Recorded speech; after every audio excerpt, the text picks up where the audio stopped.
d'intimidation contre lui. Les policiers se sont rendus chez lui à Roberval et ils ont trouvé une lettre de suicide dans la chambre de motel où il reste. Sa victime ne voulait pas croire à un suicide. Lui, il voulait qu'il paye. Il espérait en fait qu'il paye et qu'il ait une sentence. Alors, il est parti, comme tu l'as dit, de Rigaud pour se rendre au Saguenay-Lac-Saint-Jean. Il est allé rencontrer les policiers qui ne comprenaient pas trop ce qu'il faisait là. Et là, il leur a dit, est-ce que vous avez regardé si Régent Adam a laissé à l'intérieur de la chambre de motel son appareil auditif parce qu'il est sourd?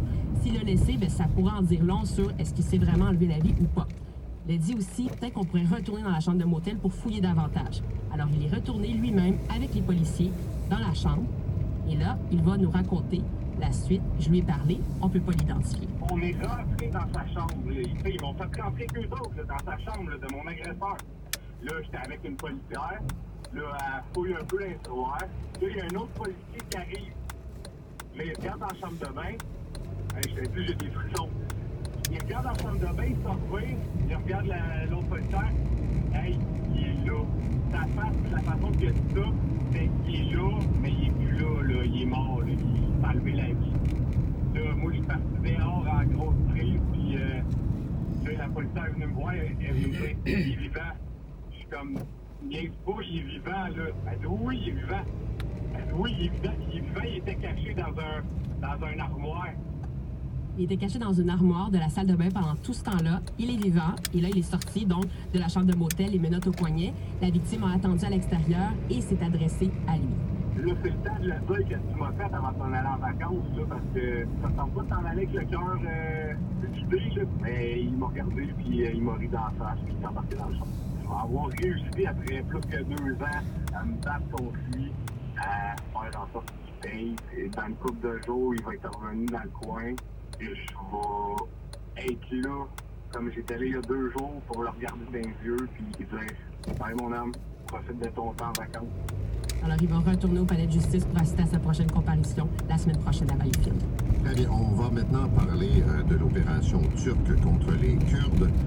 On fera le bilan terrain dans quelques instants, mais plus tôt cette semaine, on se demandait qu'est-ce qui était pour se passer avec les djihadistes canadiens et leurs familles, ce qui veut dire aussi donc des enfants, qui sont détenus par les Kurdes dans le nord de la Syrie. Et ça fait 3 jours que l'offensive militaire, Fabrice est avec nous, et il semble que le gouvernement canadien finalement a bougé. Bouge un peu, Paul. C'est un peu timoré, mais c'est déjà un début. Les chiffres, combien ils sont, ces Canadiens, c'est difficile à savoir, mais disons au moins une trentaine, dont la majorité d'enfants et des orphelins, dans des camps et dans des prisons, dont des Montréalais et Montréalaises. Et aux conditions de vie déjà précaires en raison des épidémies, malnutrition, s'ajoutent maintenant les risques engendrés par l'offensive turque. Alors, quand cette offensive a débuté, j'ai demandé à Ottawa qu'est-ce qui allait être fait. Est-ce qu'on allait enfin rapatrier certains de ces Canadiens, surtout les enfants, comme l'ont fait les Européens. Et hier soir, tard, Affaires mondiales m'a écrit pour me dire, et je les cite, avoir contacté des responsables kurdes syriens pour obtenir de l'information au sujet des Canadiens qui sont sous leur garde. Et nous avons demandé à la Turquie, surtout, de garantir que tout Canadien détenu dans la région sera traité conformément au droit international.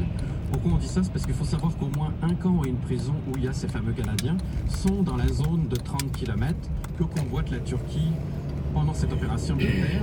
Ottawa dit s'inquiéter particulièrement justement du cas des enfants canadiens, mais répète encore une fois, ça c'est leur mantra depuis longtemps, que compte tenu de la situation sécuritaire sur le terrain, la capacité du gouvernement canadien est limitée. L'ONG Save the Children, hier, qui est présente en Syrie, a imploré le gouvernement Trudeau de rapatrier d'urgence ces enfants dont certains sont orphelins et qui ne doivent pas être tenus, disent-ils, rappellent-ils, responsables du choix de leurs parents. C'est un enjeu humanitaire, on le rappelle, surtout en ce qui concerne ces enfants, mais surtout sécuritaire et politique, surtout en période électorale. Ça prouve, et le fait qu'effectivement il y ait une opération militaire, ça transforme toute opération de rapatriement à risque. Si elle doit se faire, ça faudra passer par l'Irak ou la Turquie. Une sortie via la zone contrôlée par le régime syrien puis le Liban me semble plus compliquée. En attendant, Paul, il y a des parents, des grands-parents ici, on le sait, on en avait fait venir, qui continuent de remuer ciel et terre pour ramener au Canada ces enfants parfois très jeunes.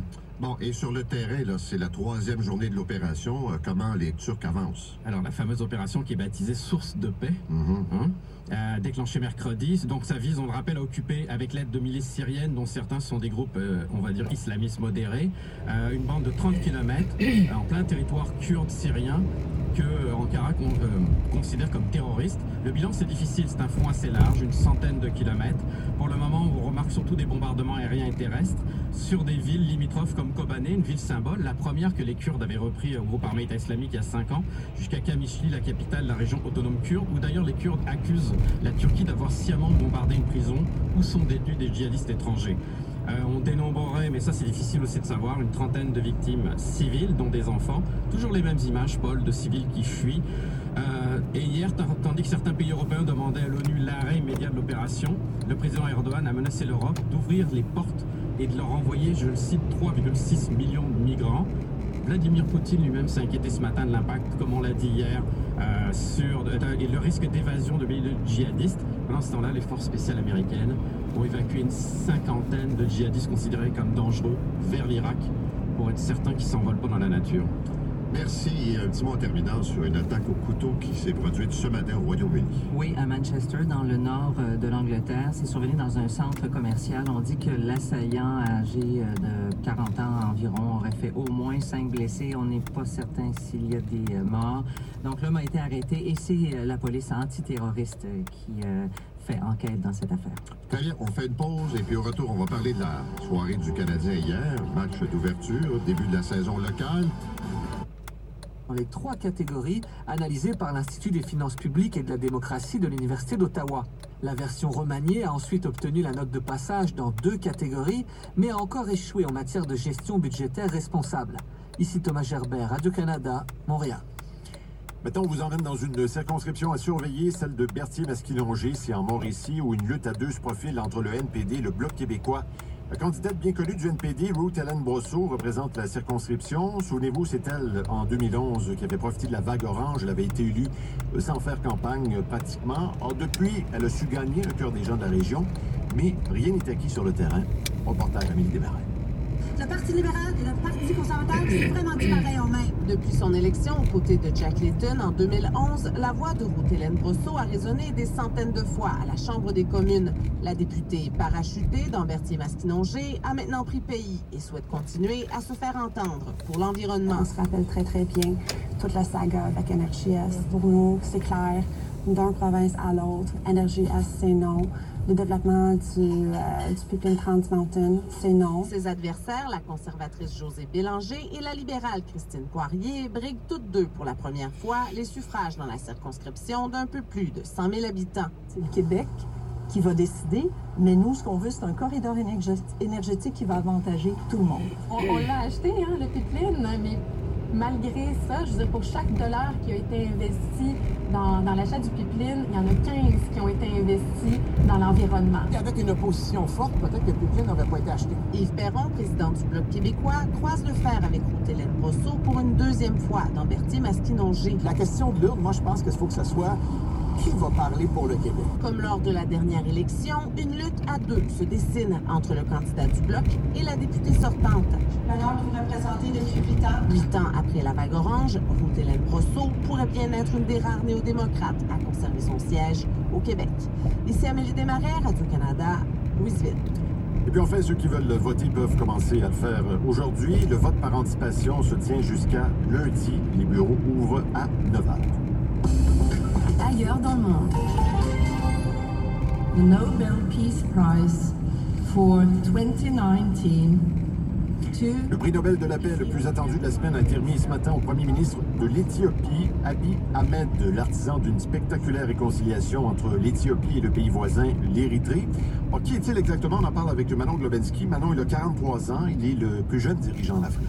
Il n'est au pouvoir, Maxime, que depuis 1 an et demi, et pourtant, il en a fait des choses, dont mettre fin à ce conflit larvé avec l'Érythrée voisine. Je dis larvé parce qu'il y avait eu des accords de paix en 2000, mais rien ne fonctionnait. Il y avait encore des affrontements, principalement en raison d'un litige frontalier. Et le premier ministre Abiy a tendu la main au président érythréen.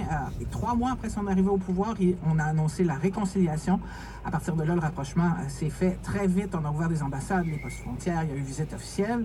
Et puis, il est aussi l'artisan de plusieurs réformes. Dans les mêmes premiers 100 jours de pouvoir, Abiy Ahmed a libéré des prisonniers politiques, redonné la liberté de presse, conclu un accord avec un mouvement sécessionniste et fait le ménage dans la corruption dans son pays. On dit que sa personnalité très rassembleuse est appréciée. Il fait même de la médiation dans d'autres conflits régionaux en Afrique. Ouais. Donc, Nobel de la paix, hein, c'est pas rien. C'est perçu évidemment comme un encouragement pour suivre le travail.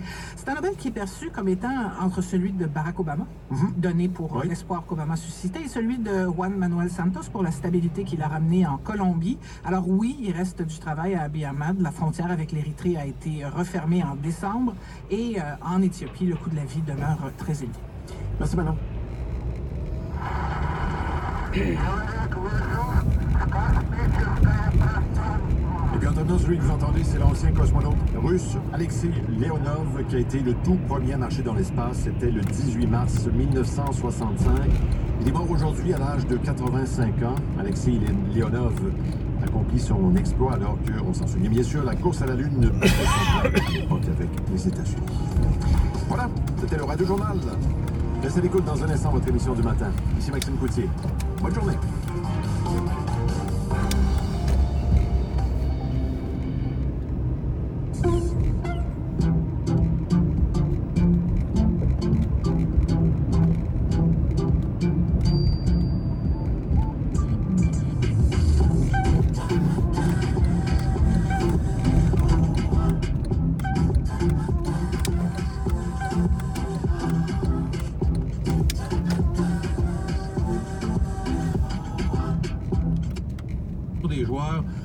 Les gens ne sont pas emballés. Le Price, évidemment, a reçu la plus belle ovation. Jonathan Drouin aussi a été bien accueilli.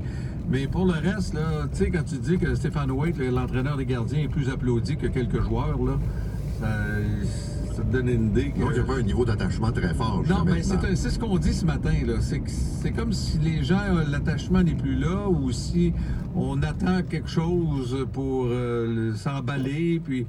Alors, et moi, je l'ai remarqué avant le match aussi hier. Il y avait un tailgate autour du Centre Bell, là, puis on était là, RDS. Et tu sais, il y avait de la place en masse pour circuler, là.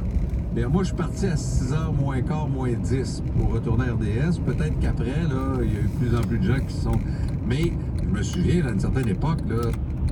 Bonjour. Bonjour. Nous allons parler ensemble de désobéissance civile. Yes. Des mots qui évoquent quoi, vite, vite, comme ça, là? Des mots qui, moi, qui me réjouissent, je suis pour la désobéissance civile. Ah, vous ne soupirez pas, vous vous souriez. Non, hein, Aurélie? On va peut-être avoir un petit débat sur les moyens choisis, mais je pense que sur le principe, on est toutes les deux d'accord aujourd'hui.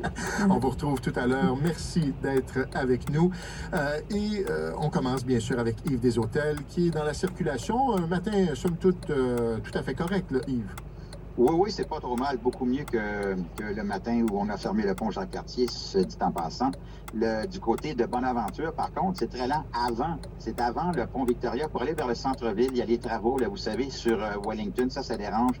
Donc, Bonaventure, très, très lourd. Sinon, le pont Jacques-Cartier, c'est ça qu'on surveille. On a toujours ce petit autobus en panne à la sortie du pont. Alors, sur le tablier de Jacques-Cartier, c'est très lourd. Mais les autres ponts, on s'en tire quand même assez bien. Le pont Mercier, c'est même terminé. C'est lent à la porte de l'échangeur Saint-Pierre parce que sur la 20, c'est pas rapide, 20 Est, entre l'échangeur Saint-Pierre et l'échangeur Turcot. On avait tout à l'heure un camion en panne, ça a été déplacé. Il y a notre collaborateur Serge, camionneur, qui me disait, il a pris la rue Notre-Dame, une vingtaine de minutes, Notre-Dame entre Dixon et Papineau, c'est à peu près la normale, donc si on peut dire. La 13 et l'autoroute des Laurentides depuis la 440. Repentigny, c'est terminé. Descaries-Nord, Côte-Sainte-Catherine, Métropolitaine Ouest, ça demeure très lent là, depuis le secteur de Viau. Et les trains de banlieue, le métro, le transport en commun, ça roule bien ce matin. Merci Yves. Véronique. Tout se passe bien ce matin aussi, avec un soleil agréable, généreux. On maintient ça en place comme scénario toute la journée. 15 à 17 degrés, de belles températures d'automne, un peu au-dessus des normales. 10 la nuit prochaine à Montréal, 5 à 7 degrés vers l'Estrie, les Laurentides, la Naudière. Grande fin de semaine en vue.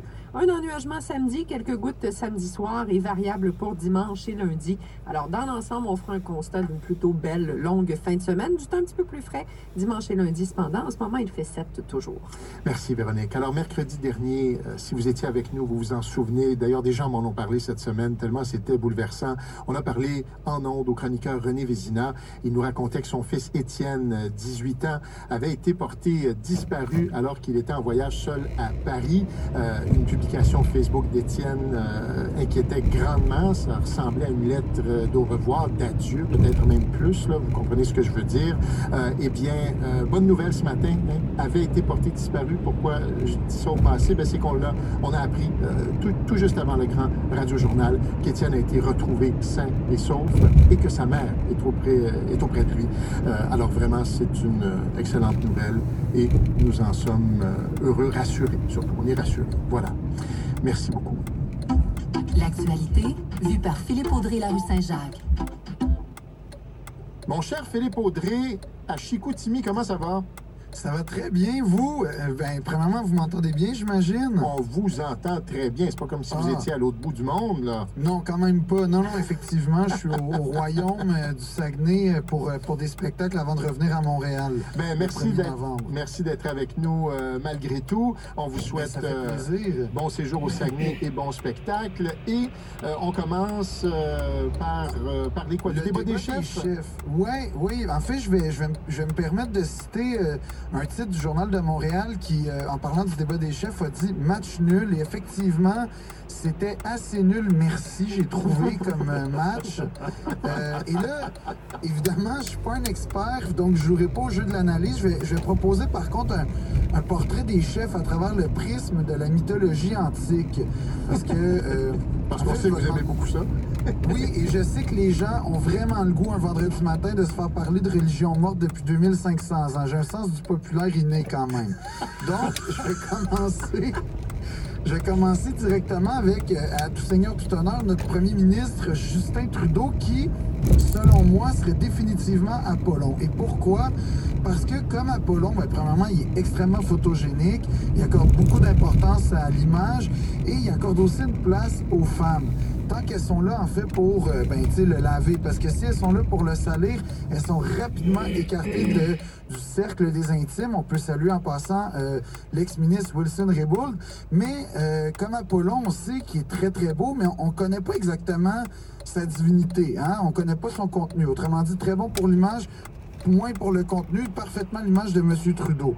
Ensuite, il y a évidemment M. Blanchet, chef du Bloc, qui lui, pour moi, correspond à Dionysos, c'est-à-dire le dieu du vin et de la démesure. Puis la comparaison, je trouve qu'elle tient bien parce que le projet défendu par M. Blanchet, c'est-à-dire la souveraineté, d'abord, c'est un projet de démesure, puis est exactement comme le vin. C'est-à-dire que c'est vieux, ça macère depuis des décennies, et en 2019, ça commence à saouler quand même. On peut continuer aussi avec M. Scheer, qui lui, moi je trouve c'est Vénus, la déesse de l'amour et de la séduction. Ouais, en grande partie parce que de l'amour il en a, mais beaucoup plus pour ses idées et pour lui-même que pour les autres. Et avouons-le que il va avoir besoin de faire appel à toute sa séduction divine pour remonter dans les intentions de vote, parce qu'à 16% au Québec, ça donne 1 357 000 personnes, c'est-à-dire les codes d'écoute du jour du Seigneur. Il y a encore des croûtes à manger. Et